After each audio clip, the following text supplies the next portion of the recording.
Alhamdulillah, wassalatu wassalamu ala rasulillah, thumma amma ba'd. I didn't share a title because this was not going to be a lecture, it was going to be a rant, inshallah.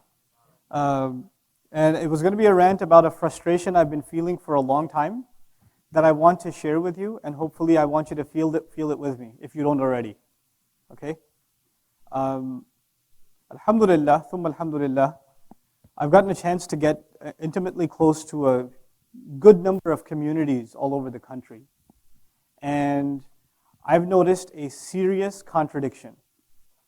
You have a town like Houston, and you have Muslims spending more than almost 3 weeks studying Islam day and night in one part of it.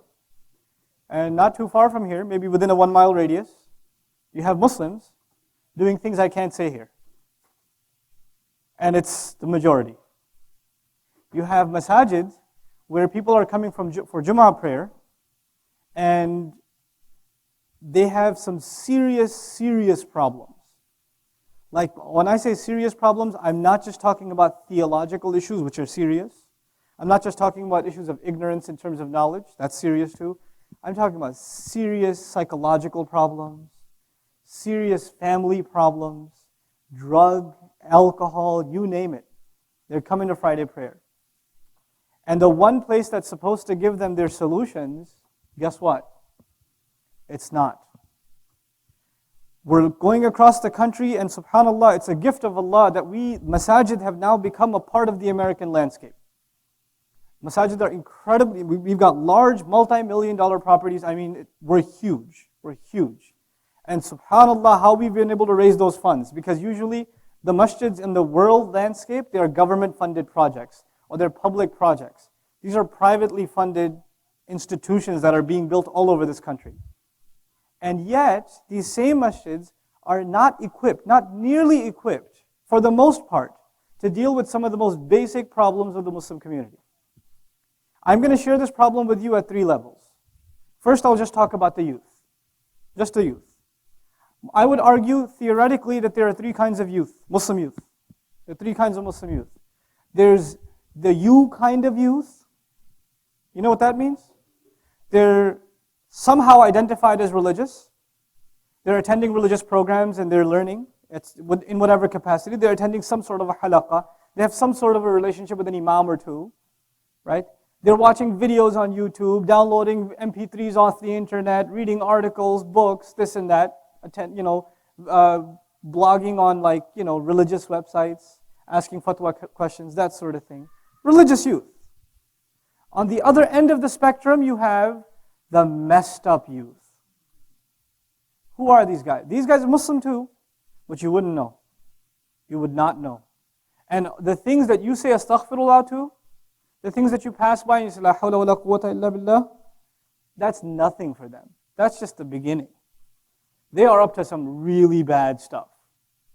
Really bad. And it's so bad that if I sit, and we've actually done this in Virginia when I was there, you sit down with a couple of imams and you explain to them what the youth are doing. You take a couple of messed up youth that you can talk to, you bring them over and you say, why don't you, Mr. Messed Up Youth, tell Mr. Imam here what you guys are up to? And the imam refuses to believe it. No, come on, that's impossible. Does that even exist? Yep, that exists. It's a scary reality. That is the messed up youth. And then there's the middle youth. You know who they are? They used to be party animals. Then they somehow accidentally stumbled upon an MSA. Or accidentally clicked on a YouTube video.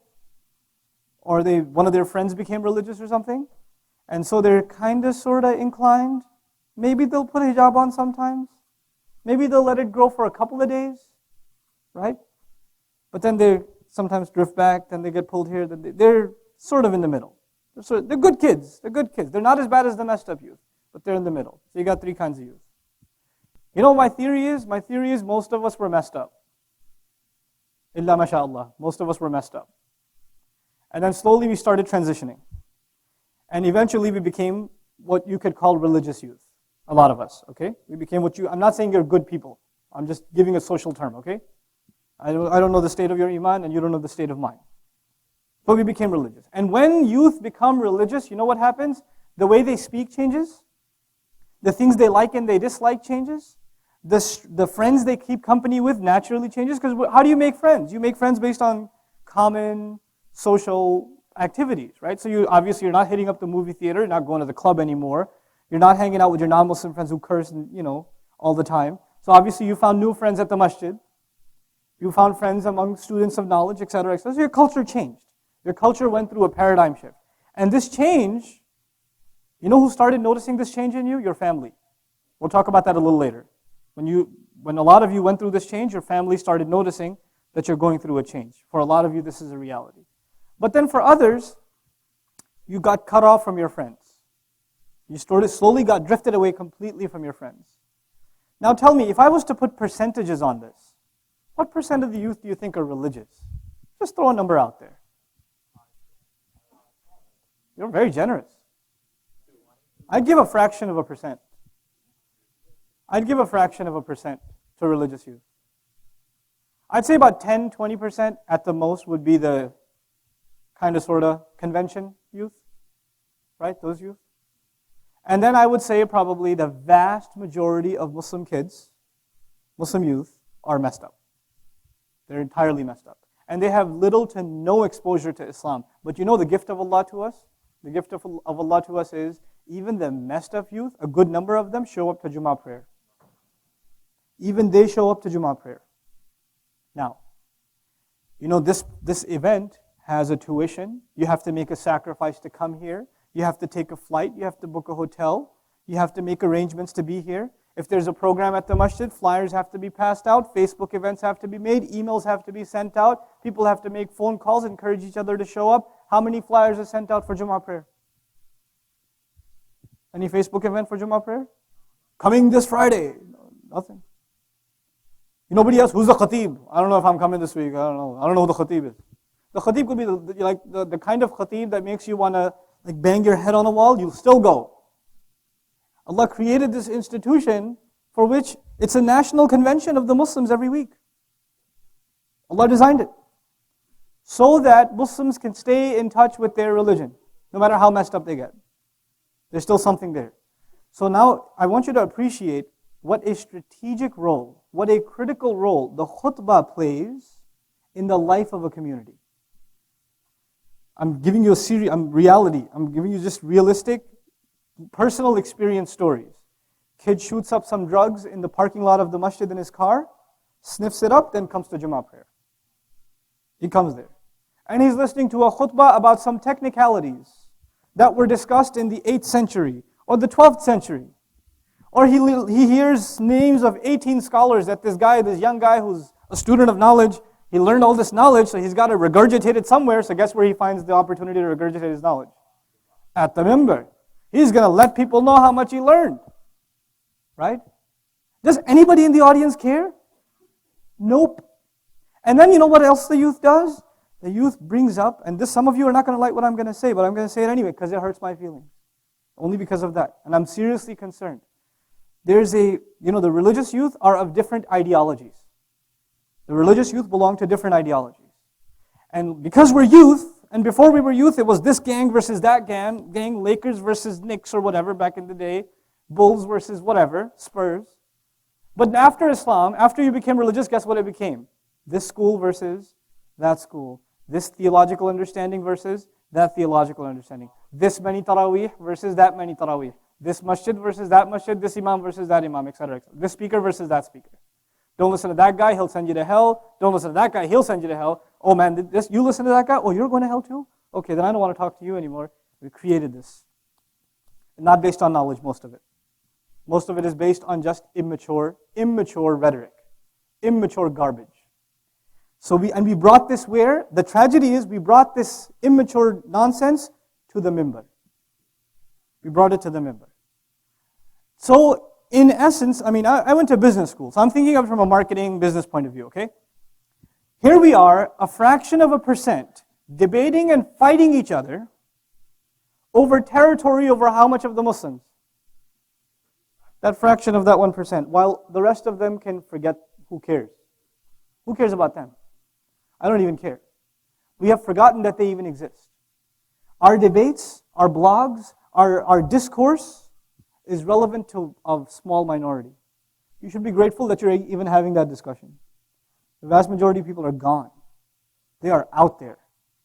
I give the Divine Speech seminar, and it's open to Muslims and non-Muslims. So a few non-Muslims have attended also.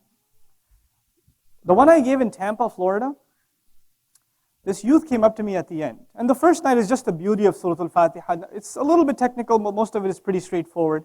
He came up to me at the end. He said, I haven't been in the masjid for 6 months. One of my friends told me to come because there's free food tonight. He came up to me and told me. And then he pulled me to the side and he told me he's 17 years old, Muslim kid. He's into martial arts, a well-built kind of guy. And he's done things in his life that you wouldn't want to know about. He's already done them. He said, how do I change myself? I'm addicted already. How do I get rid of this stuff? And why is he asking me? I don't live there. I'm just coming to visit. Who should he be asking this question? Who should be there for him? Imam of the masjid. The youth group of the masjid. The knowledgeable kid, the youths. You guys. What's your job? You're the ambassadors of Islam. That's what you are. Now, the warning label I present to you is what you learn at an advanced level, like even the lecture on Balagha, what you learn at an intermediate advanced level is not there that you regurgitate it to the masses. That's a mistake. People, the reason that you can't give that to people, if they were ready for that, they would have been here. They're not ready for that. They need something much more basic. You need to water it down. You need to keep the message simple. We, on the one hand, our religion is so sophisticated, and it's so intellectual, and it's so deep, and you guys appreciate that. You've been studying deen. But on the other hand, if you just start reading Quran, and you read what the messengers say to the people, on another level, isn't it so simple? فَاتَّقُوا اللَّهَ وَأَطِيعُونَ. Have taqwa of Allah, follow me. Simple. They're keeping it simple. Fear the fire. Nothing complicated. You can get into a discussion about what are the features of the fire. Right? And you can write a 50-page thesis on the hellfire or the features of paradise. But a farmer doesn't need a thesis. All he needs to hear is, man, I want to go to paradise. I don't want to go to hellfire. You keep it simple too. What have we done? We've done this injustice to our own. Number one, we've done this injustice to our own. Now here's a strategic plan of action. Brothers and sisters, please listen to this carefully, inshallah. And make up your own strategy. This is just some things that are rattling around in my mind. The religious youth, once they become religious, they create a certain kind of language and culture which automatically cuts themselves off from the not-so-religious youth. And especially cuts themselves off from who? What's that third category? The messed up youth. Completely cuts themselves off. Okay? Who's supposed to reach them? On the one hand, we talk about da'wah to Islam, bringing new Muslims in, which is an obligation. On the other hand, our own are leaving by the floodgates. They're becoming religious by the trickles, and they're leaving by the whole faucet is open. It's gushing out. So it's counterproductive to not be concerned with the loss of our own. With the loss of our own. Now, how do we do this? How do we do this? First and foremost, don't expect the people to come to you. You have to go to the people. You have to do that. You have to start thinking like that. And you know where the people are? Let me tell you where the people are. They're not in nice places. They're at the shisha place. They're at the pool place. They're playing at the ballpark where the guys use foul language all the time. Right? They're at those places. I'm not saying you become one of them, but you know what? Those are the members of this ummah. And when they said, La ilaha illallah at any point in their life, they become more beloved to me than what blood makes, the connection that I form with blood. This is thicker than blood. We are concerned about them. We love them for the sake of Allah. We start thinking in terms of amr bil ma'ruf and nahi anil munkar. We start bashing and cursing the Muslims who sell alcohol or who own these haram businesses or that do haram things on the internet, etc., etc. Did anybody stop to think, maybe I should try and save this person? What if this person was your brother? What if this person was your neighbor? What if it was your best friend? Would you just hate on them just like that? Right?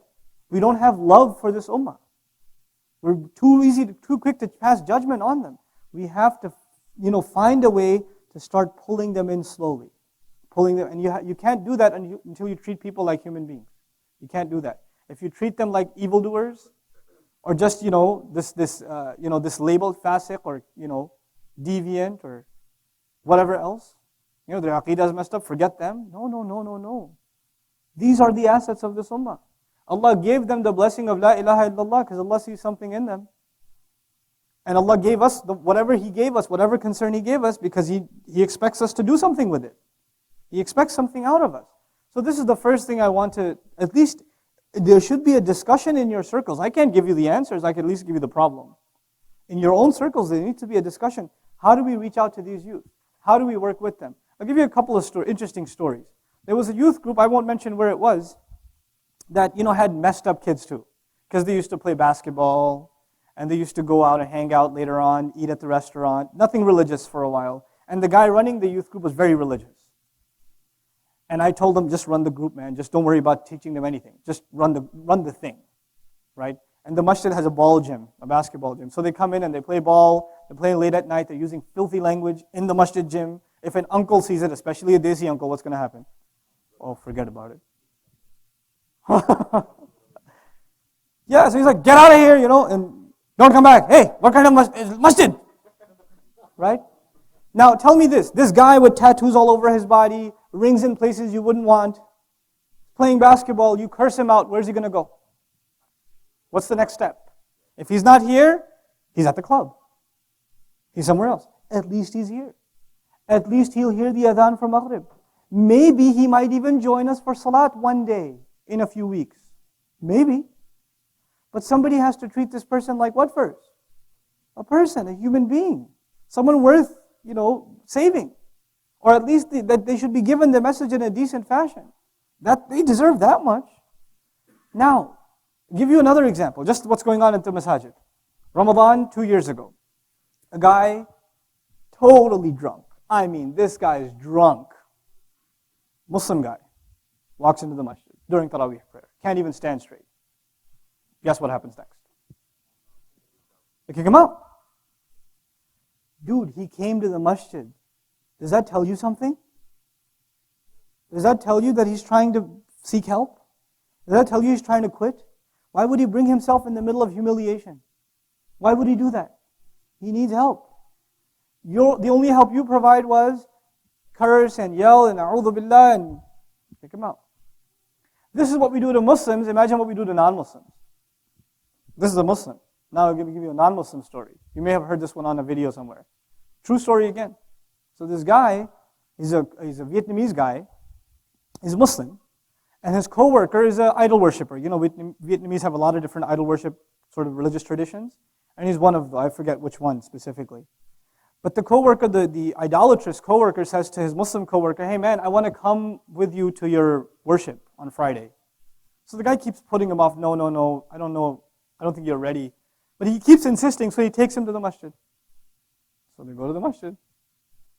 And they go to the masjid and he looks around and everybody's making ruku' and sujood and qiyam, everybody's making sunnah. It's before Jumu'ah time. And he says, man, where's the statue?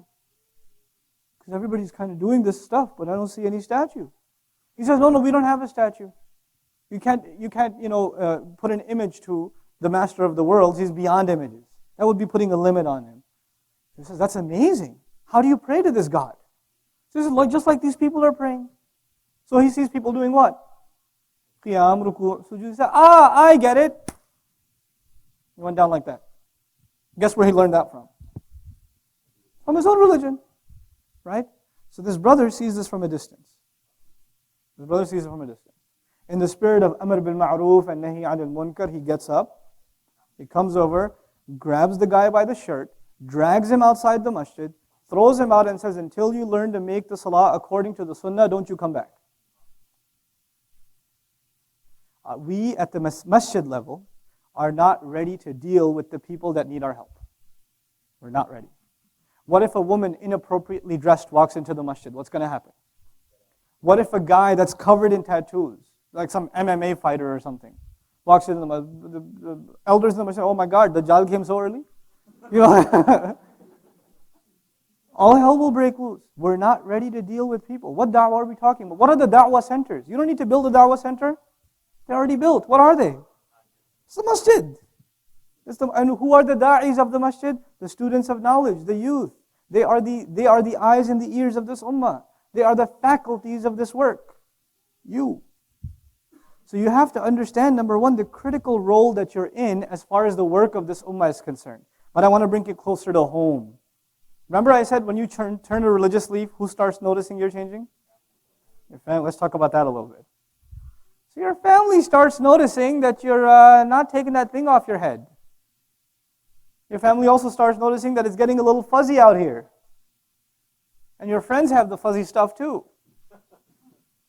Your friends changed. You don't hang out with those other boys anymore. So your mom gets a little concerned. She says, I want you to be Muslim, but not Muslim. This is not why you came to America. Right? They get concerned. The mother says to the daughter, the father says to the daughter, who's going to marry you looking like that? We don't do this like that in our family. Why don't you act like the rest of the family? What's the matter? You're embarrassing us. We can't take you to the wedding looking like that. We can't take you here. You face this?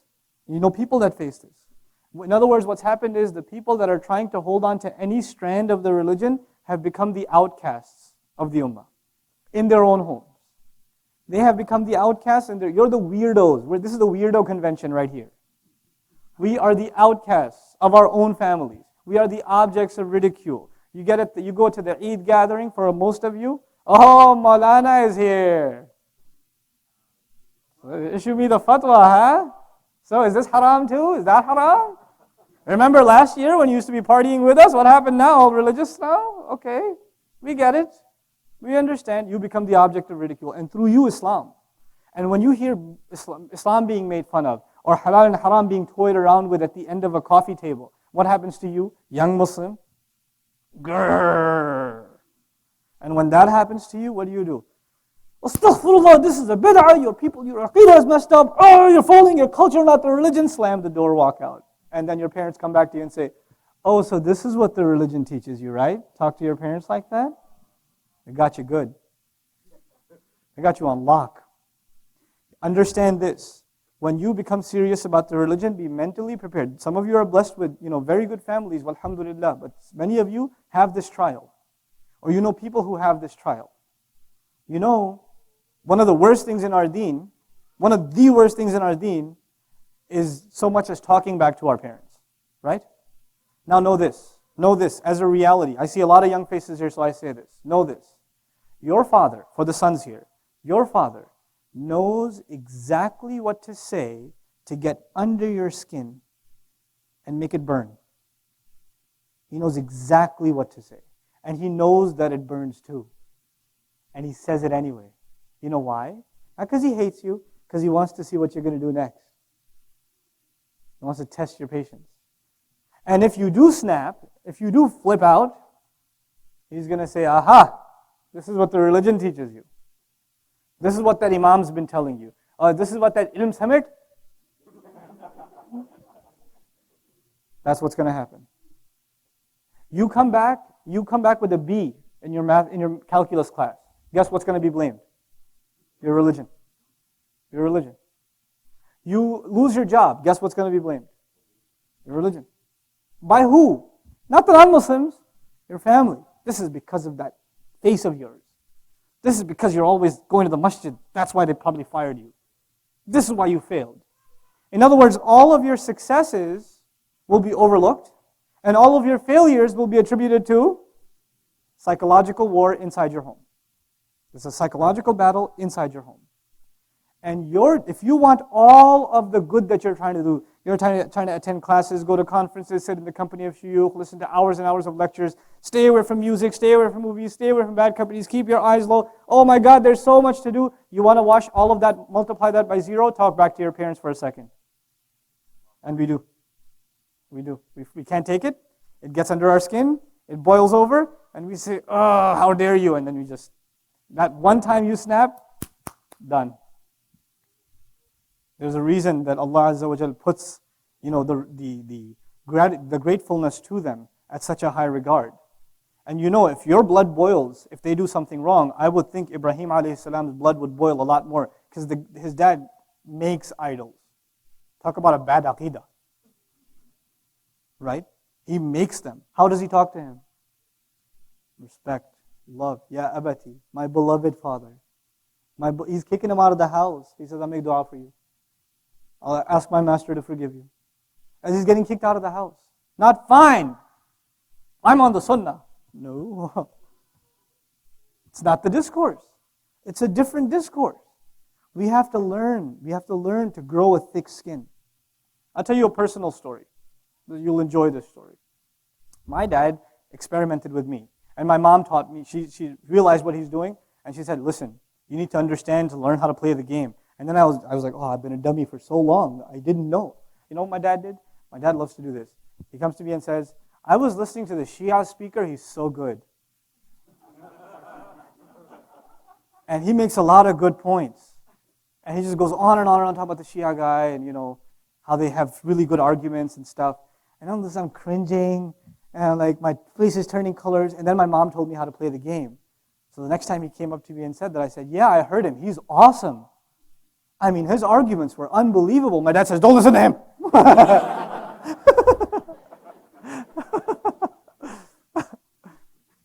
So I ended that conversation right there. But the idea is, know that your parents will psychologically test you. You think they don't understand? Man, they were changing your diapers. They understand you. They know what you're all about. They've sized you up. They have. Don't underestimate them. They don't get it. They don't understand my concerns about Islam. They do, please. They do. Relax. Learn to first develop the family relations. If you are studying the deen and you're destroying family relations at the same time, your priorities are somewhere they shouldn't be. You need to fix family ties. This is a fundamental of our religion. It's a fundamental premise of our deen. And now let me tell you the last thing I want to share with you about my rant, about how there's this dichotomy. You don't have to raise your hands. I'm going to stereotype all of you anyway. I've already stereotyped you as the weirdos in your families. Why would Allah put you in that family anyway? Why wouldn't He put you like in Abu Hanifa's family or like Imam Shafi'i's lineage where all your uncles are hufad of Quran and muhaddithun? Why do you have a sister that's so nasty? Why do you have a brother that's, oh my God, I don't believe this guy? Why do you have cousins that are just completely on a different planet? If they were not family, you would have never met them. You would never even want to look at them. They're so different from you. And that's, to me, this is my deviant understanding, is exactly the point. Allah Azza wa Jal made us family with people so we could become Islam's ambassadors to them because nobody else was going to reach to them. Who was going to reach to them? We were. When I'm giving a speech to you guys, you're actually here to listen to me. Let me try giving the speech to my cousin. Let me try giving it to my uncle. Let me try giving it to my mother. How's it going to go? Acha boy. That's in Urdu. Or be quiet. Right? Get out of here. It's just you. Sheikh Yasir, his parents came, and I was really honored. He came and he told me that you came to see me. I was like, he didn't come to see you. He goes, it's just me. Right? Family is family. It's just family. So you will get overlooked. You may have a lot of respect. You're running the halaqah. You're the MSA president. You're the khatib. You're this, you're that. You're the qabila, the amir of the qabila. You're the guy that went to Ilm Summit from the community, but you're nothing in the family. You're nothing. Get used to that. Make da'i as a nothing. Make da'wah as a nothing, rather. Learn to take the hits. Learn to take the insults and live with them. Pull people out slowly. Change their behavior towards you. Be the best to your family, and that is the da'wah of Islam. They don't need your speech. They don't need the notes from this class. They don't need the notes from the entire summit. Your family doesn't care for them. They don't. You know what they need? They need you to go home without asking. You vacuum the house for your parents. You do the groceries. You buy your mom some flowers. You do stuff without even asking. Your dad always wants you to get better grades. You focus on that one class to show your daddy you got those better grades. Not for the grades, but for your father, because making your father happy will serve your deen in the end. Think long term. Think long term. Start thinking about the relationship with your family. I've noticed too often, young Muslims that are serious about religious learning are overlooking family obligations. They're overlooking family obligations. And this is the bigger problem. And the second tier problem is that they're becoming self-righteous without realizing it. What does that mean? They see other Muslims that are in the rut. They see other Muslims that are in the haram. And they assume somehow that they are what? they're better, or at least they're not doing that. Astaghfirullah, I wouldn't associate with those people. Where were you 2 years ago? Were you not there? Who pulled you out, right? Who pulled you out? Allah Azza wa Jal mentions this in the Quran. The ayat of the journey of this ummah. يَا أَيُّهَا الَّذِينَ آمَنُوا اتَّقُوا اللَّهَ حَقَّ تُقَاتِهِ وَلَا تَمُوتُنَّ إِلَّا وَأَنْتُمْ مُسْلِمُونَ. Taqwa was the first thing. You developed taqwa inside you that brought you to this concern about not dying unless you are what? Unless you're Muslims. And then what held you on to this taqwa was the next step. وَاعْتَصِمُوا بِحَبْلِ اللَّهِ جَمِيعًا. But then when you hold on to this rope, which is the book of Allah, what is the next instruction? وَلَا تَفَرَّقُوا. Don't divide among yourself. What did we make as an easy observation about religious youth? What happens when they get religious immediately? Division is the first thing that's associated with them. لَا تَفَرَّقُوا. وَاذْكُرُوا نِعْمَةَ اللَّهِ عَلَيْكُمْ. You know what should be the public discourse? Here's the ayah. Make mention of the favor of Allah upon you. Be positive. Make mention of the favor of Allah upon you. إِذْ كُنْتُمْ أَعْدَاءً فَأَلَّفَ بَيْنَ قُلُوبِكُمْ فَأَصْبَحْتُمْ بِنِعْمَتِهِ إِخْوَانًا وَكُنْتُمْ عَلَى شَفَا حُفْرَةٍ مِّنَ النَّارِ. You all were at the very edge of hell. That's where you were. فَأَنْقَذَكُمْ مِنْهَا. Then He rescued you from it. Allah rescued you. So Allah is the one who rescued you. So instead of looking down upon the next, find a way to rescue them. You know, last story I'll give you, and I'm done, inshallah ta'ala. One of my heroes in the country as far as da'wah is concerned, and real genuine concern. We should learn something from this brother, his brother Eddie from the Deen Show. He says corny things sometimes, and that's part of his deal, you know. It's all good though. But if you hang out with this guy, he is a da'wah machine. This guy is incredible. He is absolutely incredible. He doesn't see, oh man, what's this guy going to think? What's that guy going to think? I'm going to talk to them about Islam. He will talk to everyone. I mean, I was walking around, just walking down the street with him, and there's this guy in a wheelchair, and we're just waiting, just standing there waiting to cross the street. He turns over, says, don't you think we should just worship one God? And the guy's like, yeah, of course. And he goes, yeah, that's what I'm saying. People just worry about themselves. They don't worry about the one who created them. Don't you think so? He goes, yeah, I do. And they just have a 5-minute conversation. And he says, here's my number. I want you to come over. By the way, this is Islam. This is when you really worship one God. Well, who of us would have the courage to just start a conversation? We're like, man, this guy's going to curse me out. He's going to stab me. If you're in New York, then, right? What else might happen? But subhanallah, he doesn't see, what might happen. He sees that he has a message to deliver. Genuine concern. Genuinely concerned. His tenant, he's in a building, and his tenants are some of these guys that are they work out and stuff, and they do that jiu-jitsu stuff, right? That Brazilian jiu-jitsu, right? So there's non-Muslim guys, a lot of non-Muslim guys. A lot of them have become Muslim too. So this one guy, I was staying with him at the apartment, and this one guy, one of his tenants, he was about to go into his apartment, but his key got stuck. You know how sometimes your key gets stuck? A split second. He goes, hey, Mike, come here. I want to talk to you. Come inside. I got something for you. And he pulls him into the apartment where I'm staying. He says, you asked me, I told you about Islam that other day? He goes, yeah. Well, here's a guy you can ask everything you want. He put me on the spot. And this guy, the guy I was talking to, apparently he wanted to be an MMA fighter. Chopped up like this. Literally tattoos everywhere. And he wants to know about Islam. Before passing judgment on who he is, just deliver the message. I know brothers that were skinheads. They got their tattoos in prison. They went to jail for killing black people, or allegedly killing them or something, or violating their rights, etc. In the most horrendous ways. And when they got released and took Islam, now he has an African American wife, 8 kids. Right? Subhanallah. Don't pass judgment. Don't pass judgment. Don't pass judgment. This is the number one problem we're having. Undermine that discourse. Make that discussion about the ideological clash, make it irrelevant. There are bigger fish to fry. We got bigger problems.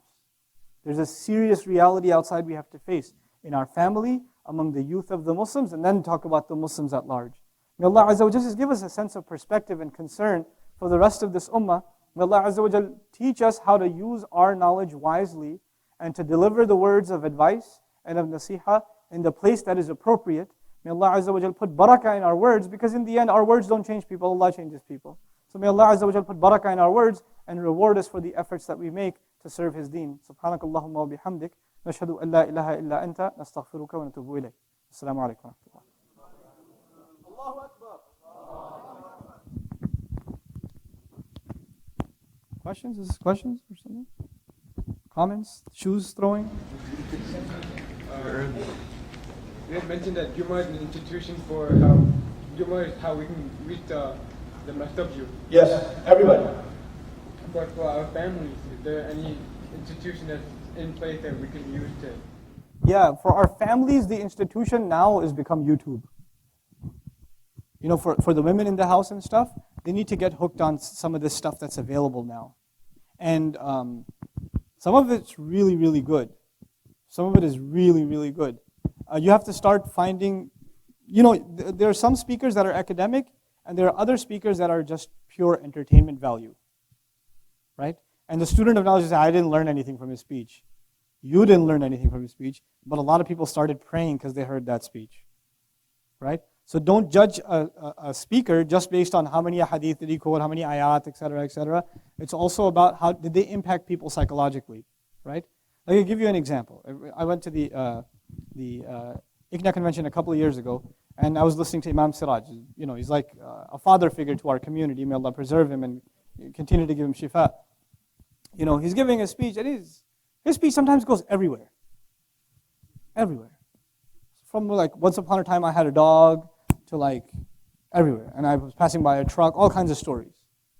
And at the end of it, a serious student of knowledge will say, I don't know about that speech. But you know, the guy next to me was like, man, I got to start praying. He didn't say a word about prayer. But it has that impact. It has that impact. So different people need different things. So since you know the temperament of your family members, you have to find the kinds of stuff that might appeal to them. And you have to be a little bit more creative in getting the message to them. Your favorite speakers are not going to be their favorite speakers, for example, right? You have to use a little more creative means. The other thing that some masajid have done very successfully is they've made the masajid a place of halal social gatherings. So, and one of the things that attracted me to the community that I moved to is the families get together all the time. And so the masjid becomes a place to hang out, and slowly religion comes into play because you're at the masjid anyway. So now just, you know, the women start networking with other women that are in touch with the deen, and it slowly starts reeling them in. Nothing happens overnight though. Nothing happens overnight. Yeah. You mentioned something about, you know, youth that are, you know, too zealous with their parents, and, you know, their parents are provoking them, and sometimes they snap. Yeah. And so after they snap, of course, the father-son relationship, mother-daughter relationship is somewhat ruined. No, it's not. Or there's that tension then. Yeah, so you think there is. When a child snaps at their parents, you think there's tension, right? Okay, go get slapped. Go massage their feet. Don't move until they kick you off. Okay? Beg them to forgive you. Kill your ego when it comes to your parents. Kill your ego. Don't say there's tension. We don't talk anymore. He looks at me funny. That's your ego in the way. Get your ego out of the way. Be at their feet. They love you. Your mother gave you birth. Your dad held you in his arms. There's love there. It's your abruptness that caused that friction, but it's you turning back into that 2-year-old that will remove it immediately or over time. But you have to tear away at it. You have to crush your ego. They don't. Don't expect it from them. Don't expect them to give you an inch, but you have to give miles and miles and miles. You understand? It's a difficult journey. It requires thick skin, but this is a kind of jihad. This is a kind of jihad. In Surah Al-Ankabut, jihad with the parents. وَإِنْ جَاهَدَكَ عَلَىٰ أَن تُشْرِكَ بِمَا لَيْسَ لَكَ بِهِ عِلْمٍ فَلَا تُطِعْهُمَا وَصَاحِبْهُمَا فِي الدُّنْيَا مَعْرُوفًا. Don't obey them, but accompany them at the same time. SubhanAllah. Then a sister, inshallah. Yeah. One issue that you mentioned is obviously being judgmental. And it's very, very common. It's like consistent fight within yourself to try not to be judgmental, not try to judge people. But it's the same issue that you mentioned, like when we try to act, or when we actually want to act as ambassadors of Islam, we talk about Islam, we're just giving basic dawah. Yeah. It's the whole idea of the other person's reaction that gives you that idea. I mean, if the person feels benefited and he comments or something like that, it gives you the first impression that you get it because I did something for him. So you do understand that being judgmental, even though without doubt is not excusable, is a byproduct of the fact that you have gained some knowledge, which is something that the other person did not have, and you were able to. Yeah, when I say judgmental, I'm not saying you shouldn't be aware of who they are. No, I understand.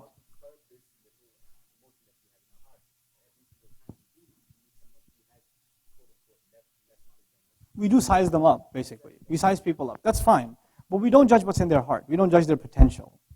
It's okay to size somebody up and say, okay, this guy doesn't know much. I better talk to him this way, this way, this way. This person seems to have this kind of problem. You could, this is part of basira, and this is part of having insight, and this is kind of like, knowing your audience. So part of that is passing some sort of judgment. But I'm saying not passing judgment on their character, that this guy's fate is sealed. I mean, how is he ever going to change? How is he ever going to, come on, seriously, this guy? No, don't pass that kind of judgment. But yeah, and in da'wah, you do have to be cognizant of the age of the person you're talking to, the temperament, their mode of speech. You have to take all these things into consideration before you speak. And that's exactly what we're talking about in eloquence. You need to psychologically assess your audience before you speak to them. You need to kind of have an understanding of where they're coming from before you address them, right? Sister side, any questions?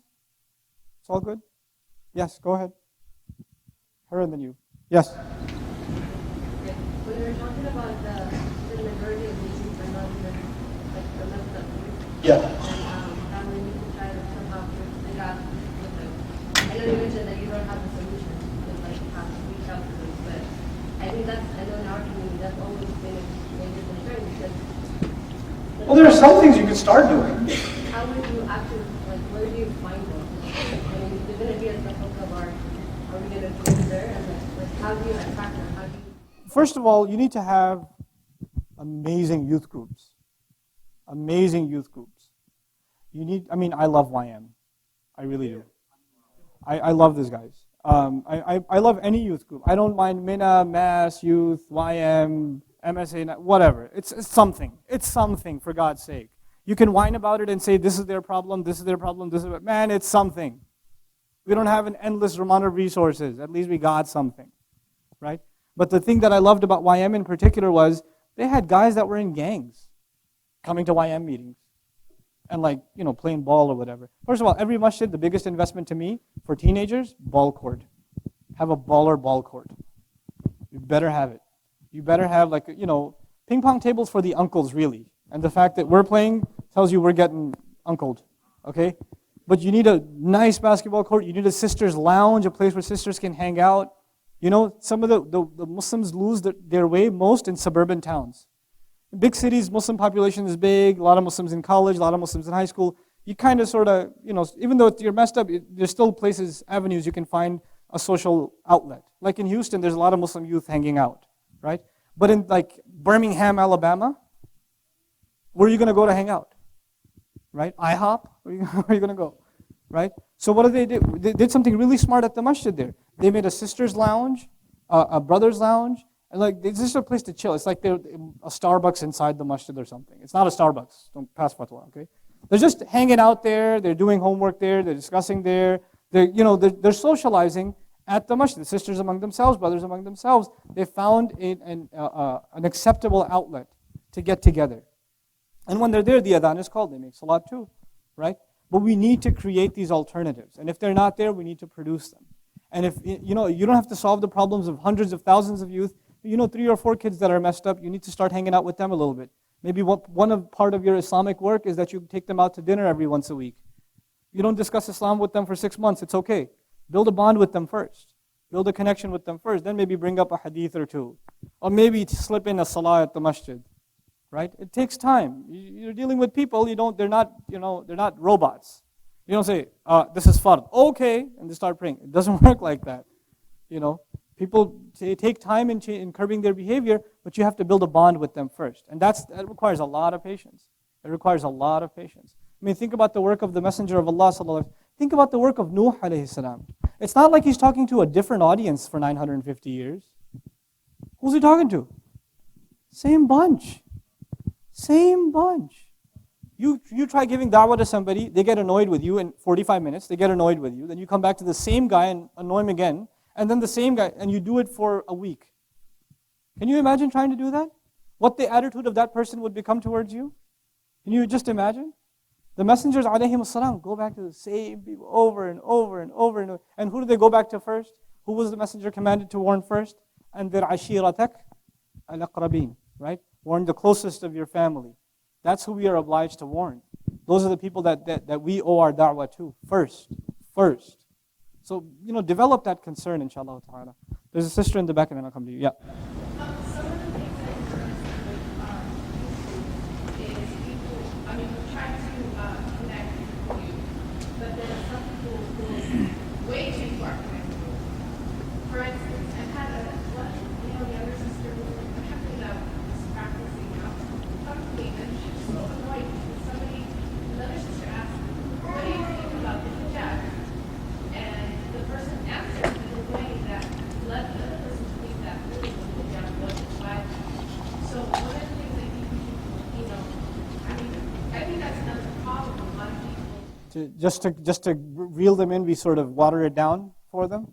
Yeah, that's a real problem. Where can we be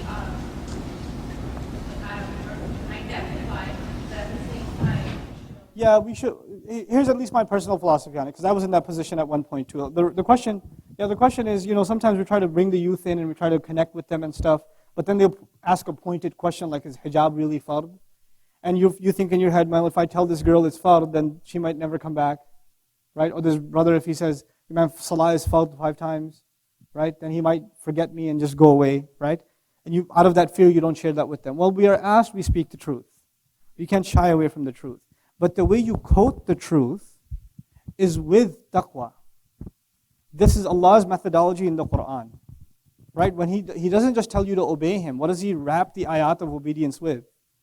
Taqwa. Look at Surah An-Nisa. Ayat of inheritance, where did they begin? Ya ayyuhan nas, ittaqu rabbakum. Look at the ayat of divorce in Surah Al-Baqarah, right? What keeps happening at the end of every ayah? Wattaqullah, wa'alamu anna Allah ya'lamu ma fi anfusikum, fahdharuhu. Right? Be fearful, be in awe of Allah. So this idea of developing taqwa in people, why should you want to wear hijab anyway? Just take it back to the root every time. Don't just answer with a yes or a no. Make it an opportunity for advice, right? That's what they really need. They need heartfelt, sincerely felt advice. A lot of times people that are disconnected from the religion want to turn the religious discussion into what is halal and what is haram, and that's it. Right? And they want to make that debate out of it. I don't think it's that bad. I don't think that, and they bring it to you from an ethical point of view, other points of view.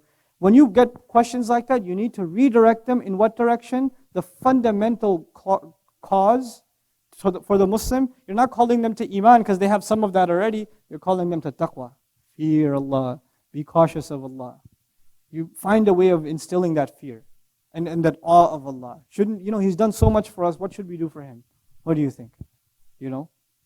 So you put it in a psychological way. You don't necessarily try to intellectualize the issue. You try to put it in a sort of a heartfelt kind of a way. This is very important. Just how you speak to people, right? Because if you don't speak to them like that, it feels like you're trying to win an argument. And you'll never win that way. Even if you're right, you lose. Even if you win the argument, you lose. Because they become antagonistic towards you. You had a question, I think. Okay. Yes. You kind of answered this, but how do you deal with those uncles who are trying to poke you? And the only thing they're interested in talking about is politics if they're not poking. Okay, the uncles that are trying to poke you, you should be the best of friends to them. I know uncles. I should have done a PhD in uncle psychology, okay? I know uncles. Uncles poke you because they get a kick out of irking you. You become their friend, they'll stop bothering you. You initiate the discussion. You don't walk away from them. Hey, come here, beta. Come here, I got to ask you something. No. You go to them. You ask them. You say, hey, want to go grab some chai after the salat? Chill out with the elders. And it'll break the ice. You have to initiate that. A lot of times youth are allergic to the elders. That's a problem. It's weird. Right? Have a youth group, but that doesn't mean you alienate yourself from the elders.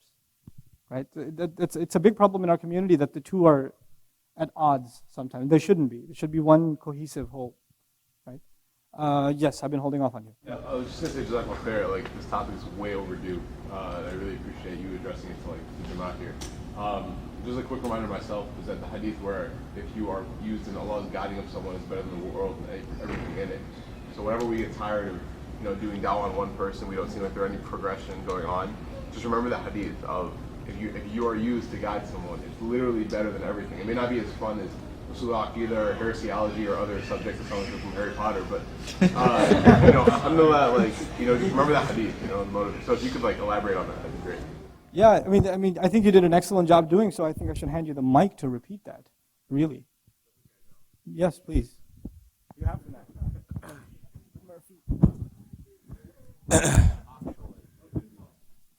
No, I was just saying there's a hadith that my friends and I, when we were in this youth group, and we kind of talk about how we do dawah to these kids, and we say that we each pick one kid or one or two kids, and we try to focus on them.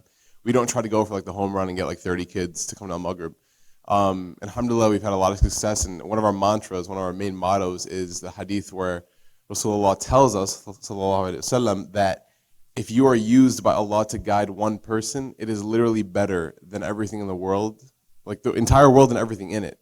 And so, what I was saying was that it might be, not as fun as coming to Ilm Summit, having 2 weeks of jam-packed knowledge with all the shuyukh and everything, but remember the goal. Remember the end is that you're getting everything, you're getting something that's better than the world and everything in it, inshallah. So, Jazakallah khair to Sheikh Nouman, and sorry about that.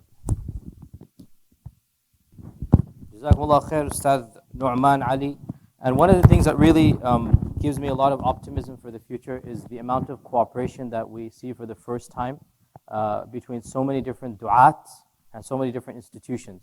As you know, Nouman Ali is not actually a part per se of Al-Maghrib. He started Al-Bayyinah. And you all know dirty politics that happen every single masjid, every single community. One of the things that alhamdulillah, and I'll tell you in all honesty, Al-Maghrib has stayed clear of is politics. And anybody who is inshallah sincere for the da'wah, they find this from Al-Maghrib and we find it in them. And Ustad Nouman and ourselves, as you know, we formed a cooperation, we formed a very positive force for the ummah. He teaches what we don't teach, we teach what he doesn't teach. And it's something that alhamdulillah everybody benefits from. And this isn't just the first. Inshallah there are other mergers as well. We're talking about other groups, other organizations. And I think that it bodes well for the future. Alhamdulillah, it bodes well. That a group of dedicated du'at and scholars and activists and tajweed teachers and teachers of Arabic nahu and balagha and specialists in fiqh and aqidah. Alhamdulillah, do you guys not see the complementary nature of all of your instructors? I'm not a specialist in some fields, I'm a specialist in others. Yasir Bridge is specialist in others, Sheikh Walid is others, Ustad Ali and others, Wissam and others, Uthman and others. The fact that we all come together, wallahi, I wish I had this opportunity when I was 17, 18, 19, and then I had gone to Medina. My level would have been something else. When I went to Medina, and he's an Arabic teacher, so he can relate to this, I didn't even know a fa'il from a maf'ul. I didn't know mansub from marfu' from majzoom, okay? I'm a student at Medina, I didn't even know the difference between nahu and sarf.